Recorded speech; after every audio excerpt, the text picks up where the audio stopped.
Nims Island, Chapter 5. Nim stood in the doorway, looking out to sea one last time before the sun set, just in case Jack got home faster than he thought.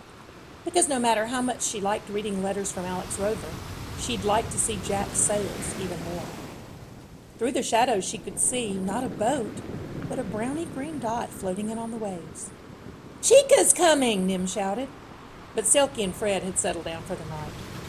Selkie grumble barked, but neither of them moved. In a few minutes it would be completely dark. Nim pulled on her sweater and grabbed the flashlight. Its light shone pale in the dusk as she jumped down the rocks to Turtle Beach.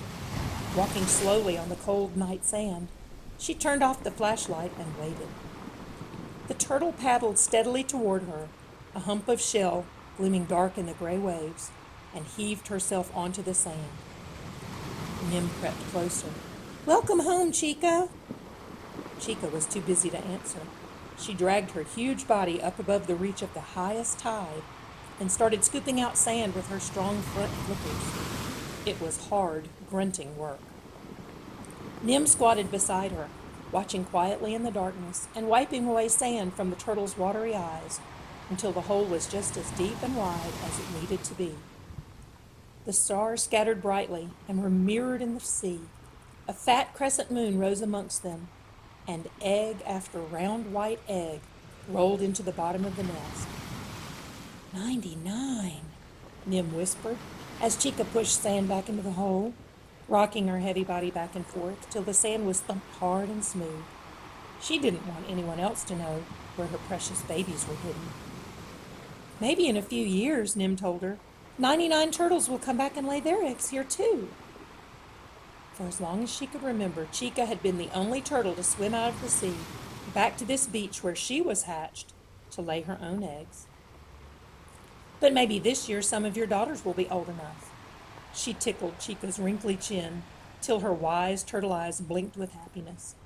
"You can meet them when they come to lay their eggs. And then their daughters will come back, and then their daughters, and there'll be lots of turtles again." Chica blinked again, sleepily this time.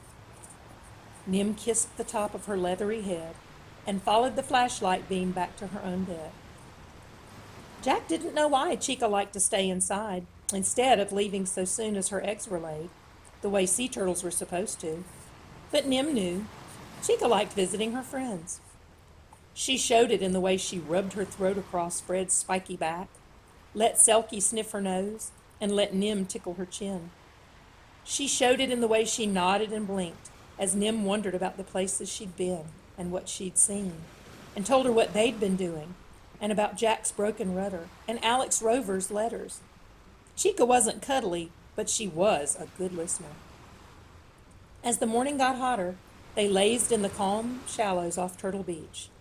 Chica was tired because she'd just swum hundreds of kilometers and laid 99 eggs.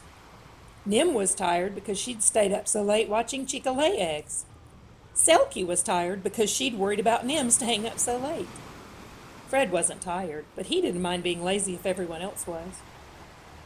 Just before sunset, Nim raced up to the vegetable garden to see what was ripe. She picked a lettuce and a tomato for a salad and dug up a sweet potato to bake in a celebration bonfire with fresh limpets from the rocks and coconut for dessert. To aka incognito.net. From jack.russo@explorer.net.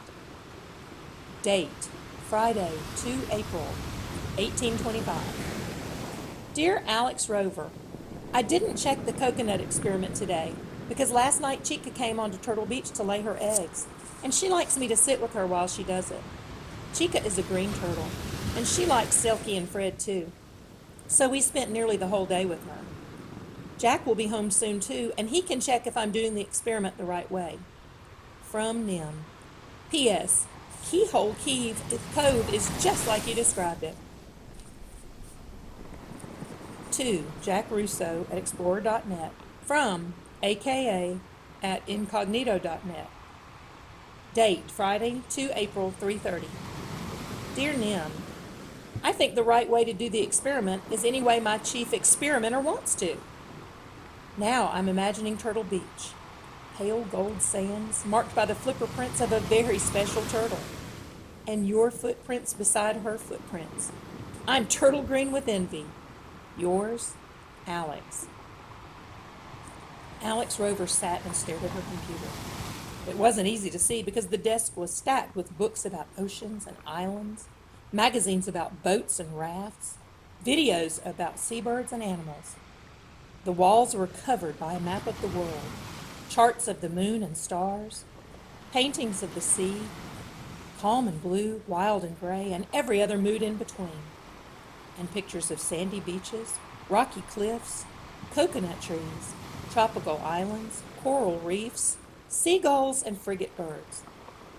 But Alex was thinking about Nim and wondering whether Selkie and Fred were her sister and brother or pets.